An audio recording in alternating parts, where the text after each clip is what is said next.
Mitra bisnis Presiden Jokowi menceritakan dirinya pernah mencabut sekitar 3.300 peraturan daerah karena membuat birokrasi rumit dan berbelit-belit. Namun keputusan itu digugat di Mahkamah Agung dan kalah, sehingga perda yang rumit dan birokratif itu kembali diterapkan. Apa komentar Anda mengenai banyaknya peraturan daerah yang rumit dan menyulitkan ini?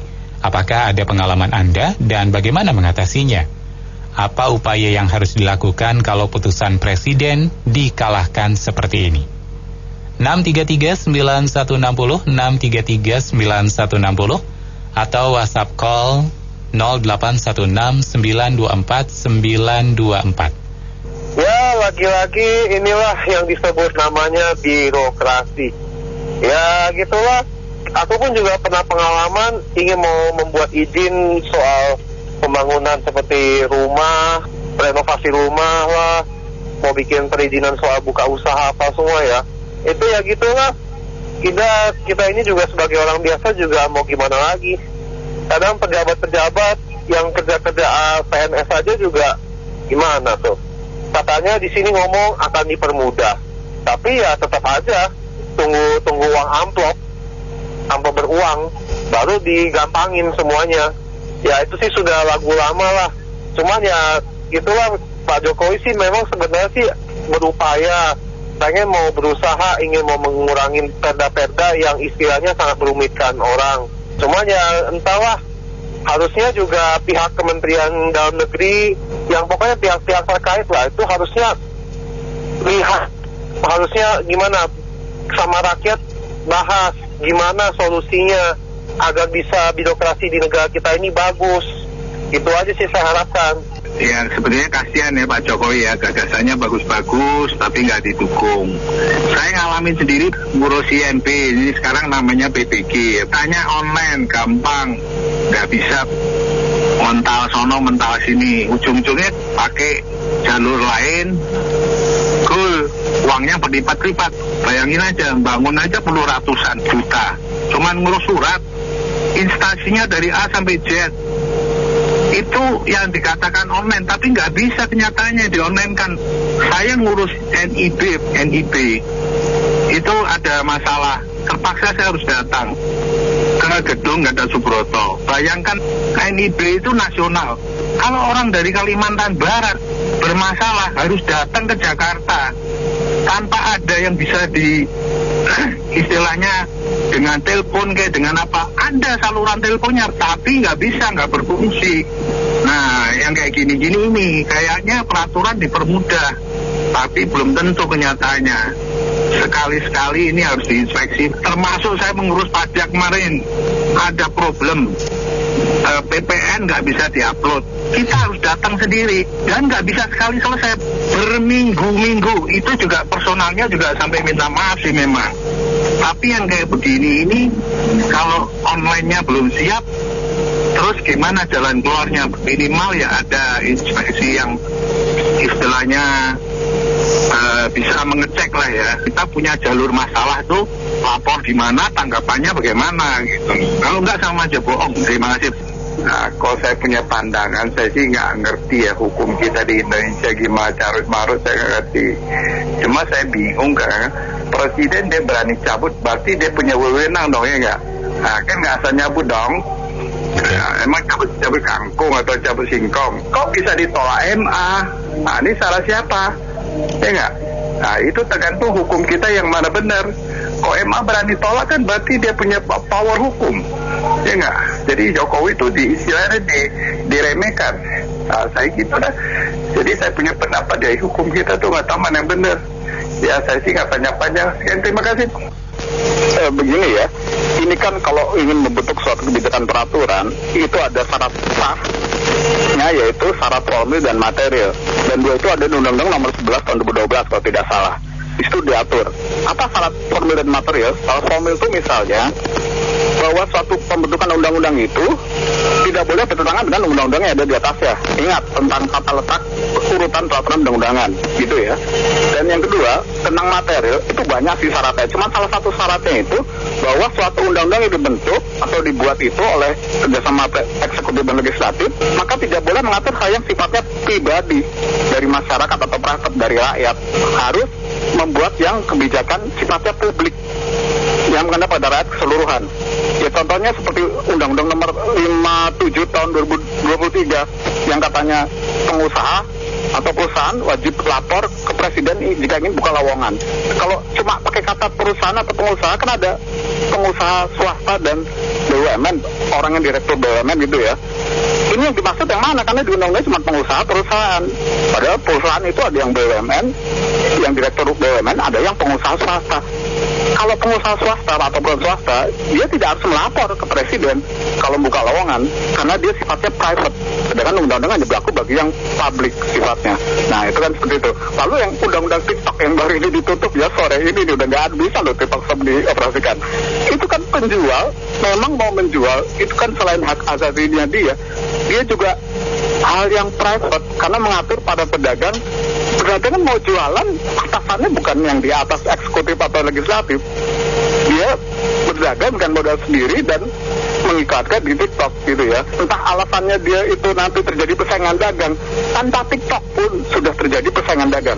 Tanpa TikTok gitu ya. Kemungkinan seperti itu. Terima kasih. Semoga berkatu. Beli durian ternyata mentah. Peraturan presiden kalah dengan daerah. Nah, ini berarti ada istilah lama nih. Bisa dipersulit, kenapa dipermudah peraturannya nih. Dan apakah itu Mahkamah Agung memang layak untuk memutuskan demikian? Biasa peraturan untuk undang-undangan yang memutuskan Mahkamah Konstitusi. Itu perlu ditinjau ulang mungkin ya. Jadi kita sudah mengalami kemudahan-kemudahan dalam mengurus surat-surat dan sebagainya. Sekarang mau berubah lagi tentunya akan mengalami kesulitan. Terima kasih. Banyak kasus yang fix ya, pisahkan agama dari negara ini. Karena ya itu tadi perda-perda syariah yang sudah nyata-nyata ada ya di seluruh Indonesia. Seluruh Indonesia itu sudah menyatu ya. Tinggal sedikit lagi itu sudah menjadi Indonesia akan menjadi negara Islam. Kenapa MA sebagai yang tertinggi mengikuti bisa-bisanya menolak? Ya karena mereka juga kompak begitu atas asas dasar agama, mereka berani menolak begitu.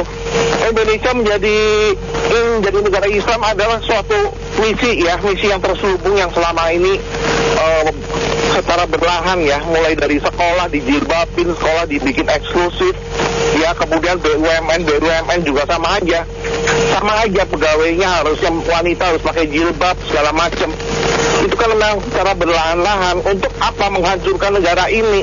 Nah, Pak Jokowi yang katanya nasionalis dirongrong nih, keputusannya cuma dikentutin doang. Hukum di negara kita harus tegas dan jelas.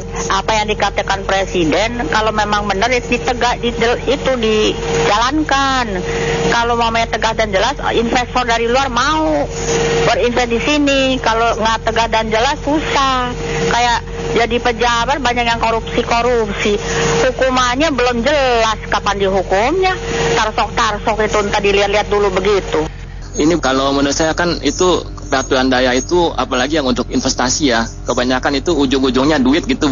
Mungkin wali kota atau gubernurnya itu nggak dapat kebagian komisi gitu atau apa gitu ya. Jadi walaupun pusat ngizinin tapi di daerah ditekan gitu ya. Kalau Pak Jokowi berani sih ya, kalau menurut saya ya, walaupun itu peraturan pemerintah pengganti undang-undang PPU itu hanya berlaku setahun ya. Kalau Pak Jokowi udah nggak jadi presiden berarti udah nggak berlaku. Tapi kalau Pak Jokowi berani, cobalah bikin PPU undang-undang perampasan aset gitu, kalau boleh ya. Maksudnya jika ada terlibat kepala daerah atau apa dia korupsi, asetnya bisa diambil lagi sama undang-undang uang kartal apa. Jadi sistem pembayaran semuanya pakai online. Kalau misalnya dua undang-undang itu bisa Pak Jokowi bikin PPU gitu, kalau anggota DPR sih untuk tanda tangan nggak bakal ada. Harapannya hanya Pak Jokowi ya, karena menurut saya Pak Jokowi ini kan juga bukan didukung oleh anggota DPR aja ya, ada ya lawan Pak Jokowi juga. Jadi Pak Jokowi sebenarnya jangan takut ya, Pak Jokowi harus berani gitu ya. Sisa waktu yang setahun ini coba bikin gebrakan gitu. bikin peraturan pemerintah pengganti undang-undang perampasan aset sama undang-undang uang kartal. Dua itu paling penting. Kalau bisa Pak Jokowi cepet deh diteken ya. Walaupun anggota DPR yang nggak setuju nggak masalah, tapi Pak Jokowi bikin Perpu coba dijalanin gitu. Kalau menurut saya kalau dua undang-undang itu bisa dibikin Perpu sama Pak Jokowi ya, mungkin nggak menghilangkan korupsi, tapi paling nggak meminimalkan gitu. Jadi investasi dari negara lain atau investasi lokal di Indonesia bisa maju. Karena kan kalau peraturan daerah itu membuat kacau gitu, jadi menekan para pengusaha atau yang rugi juga ya kan Indonesia juga sih. Banyak jadi pengangguran gitu, kasihan kan. Makasih. Kita kan ini sistemnya demokrasi. Kekuasaan tertinggi itu ada di tangan rakyat. Ya wajar aja sih kalau misalnya itu dituntut sama rakyat. Jadi banyak yang dikalahkan di Mahkamah Agung karena di daerah itu kan tergantung situasi dan kondisinya mereka di daerah kan. Kalau untuk misalnya birokrasi yang memangkas birokrasi itu, saya rasa ada cakupannya juga sih. Jadi itu aja sih. Itu sistem perpolitikan kita itu yang mesti dibenahi. Kita ini kan sok-sokan ikut Amerika, demokrasi, kebebasan berpendapat, otonomi daerah. Ya jadinya ya begini. Jadi politisi atau pejabat yang sudah dinikmati kenikmatan ya kekuasaannya itu, ya nggak mungkin dia mau balikin lagi. Lihat aja Omnibus Law, Cipta Kerja, Kesehatan, di demo kayak apa. Itu kan padahal untuk membypass masalah semrawut begitu. Pemda setempat itu bikin aturan sendiri. Pusat sudah ACC satu proyek investasi, dicekal dari bawah, bawahnya nggak dapat. Ya intinya ya nggak dapat komisi atau apa gitu ya. Kita lihatlah program Pak Jokowi bagus, menterinya korupsi, ya kan? Ini kan sontoloyo semua nih. Ini kalau sekarang kan udah ada otonomi daerah, jadi kan daerahnya itu punya kewenangan sendiri atau daerahnya sendiri. Mungkin itu ya pemerintah sama DPR bikin peraturan baru, kewenangannya dibatasi begitu. Jadi kalau mau bikin peraturan ya kan harus izin dulu ke atas, atau sistemnya kompetisi.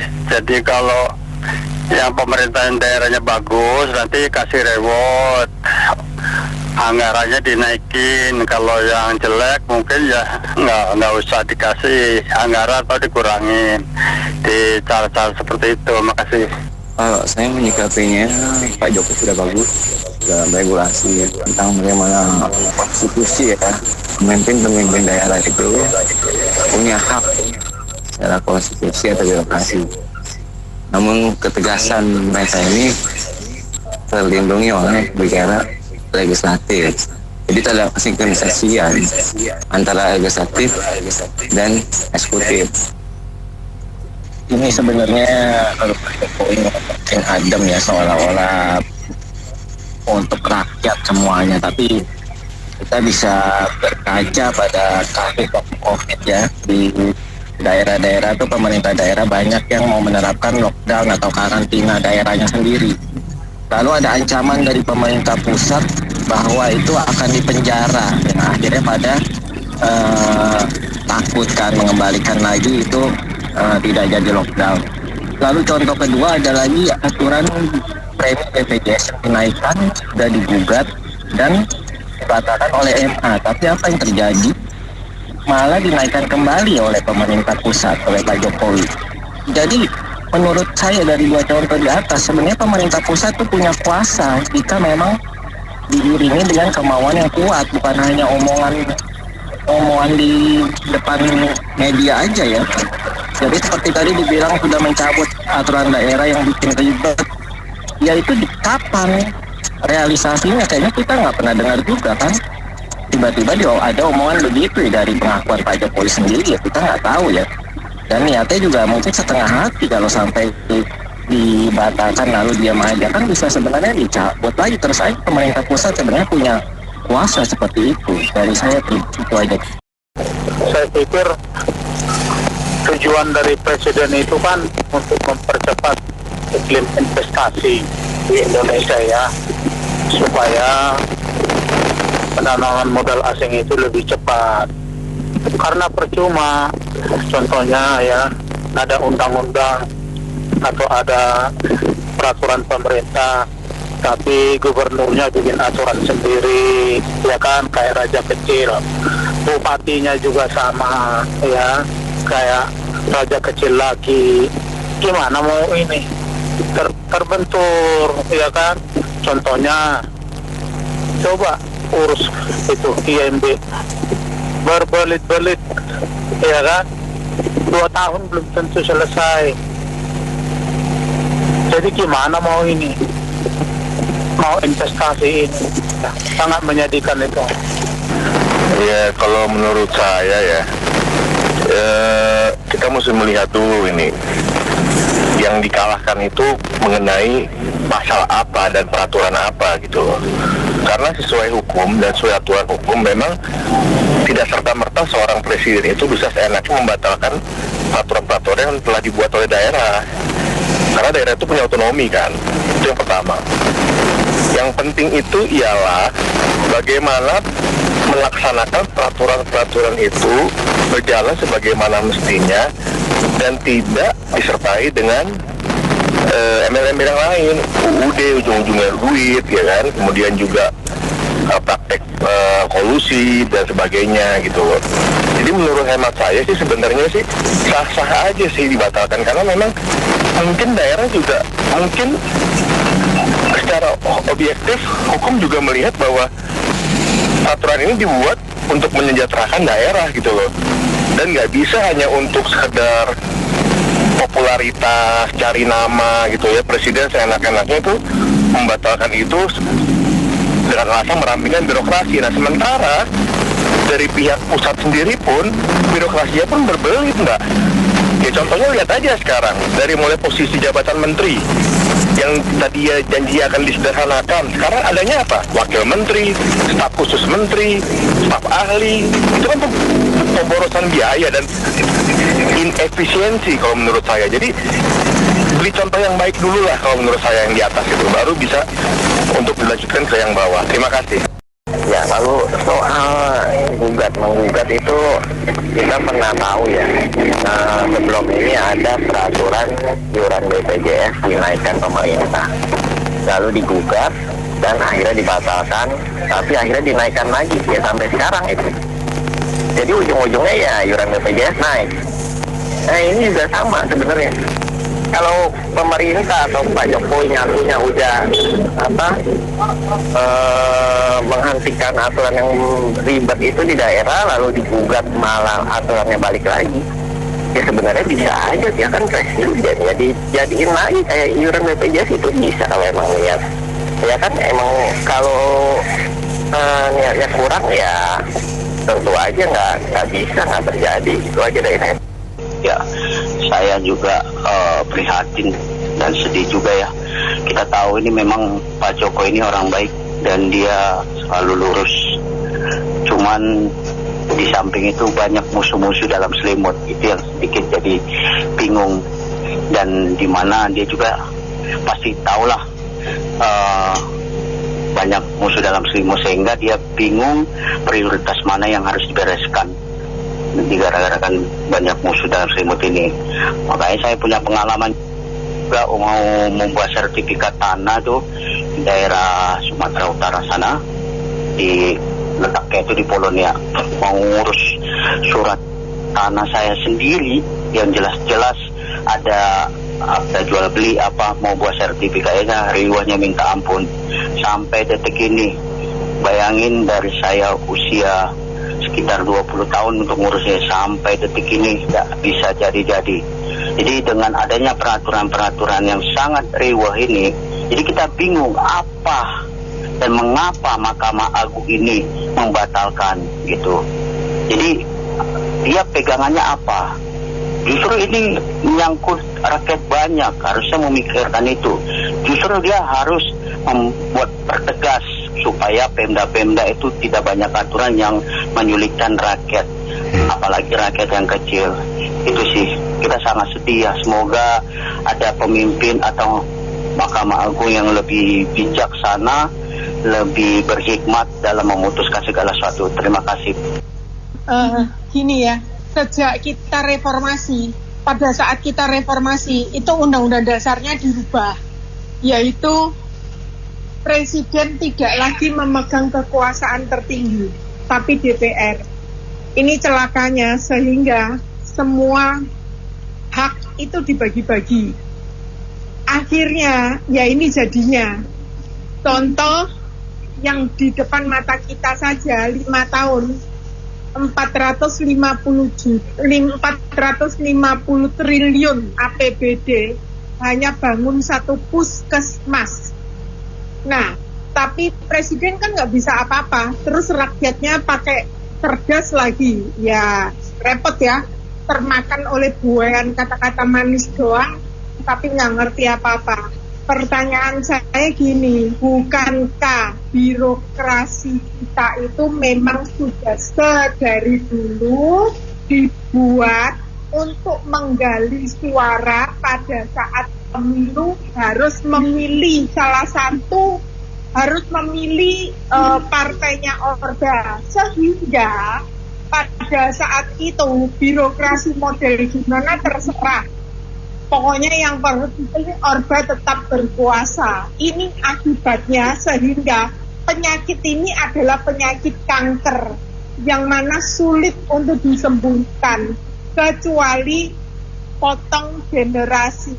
Kalau tidak, nggak akan pernah selesai. Buktinya aja undang-undang Omnibus Law digugat kemana-mana dan dimaki kemana-mana, dan kita itu Indonesia saat ini dalam keadaan yang sudah cukup baik dibandingin lain-lainnya, negara lain, tapi juga masih dimaki-maki, nggak pernah bisa terima kasih, nggak pernah bisa bersyukur kondisi kita. Apalagi hukumnya yang dari dulu, sedari dulu, hukum di Indonesia itu tergantung dari penguasa. Kalau dari dulu penguasanya mengatakan tidak boleh, ya tidak boleh. Makanya Pak Gubernur kan saat ini sering dituduh terus-menerus menginstruksi penegak hukum. Padahal kalau mau reformasi itu tidak bisa seperti itu. Tapi kan faktanya seperti contoh KPK sudah jelas-jelas menggeledah dan merampas begitu banyak bukti, tapi juga masih belum ditetapkan sebagai tersangka. Hal-hal seperti ini kan lucu. Makasih. Baik, ya mitra bisnis, kami cukupkan untuk kesempatan Businessman Opinion. Terima kasih, saya Anto Wijaya.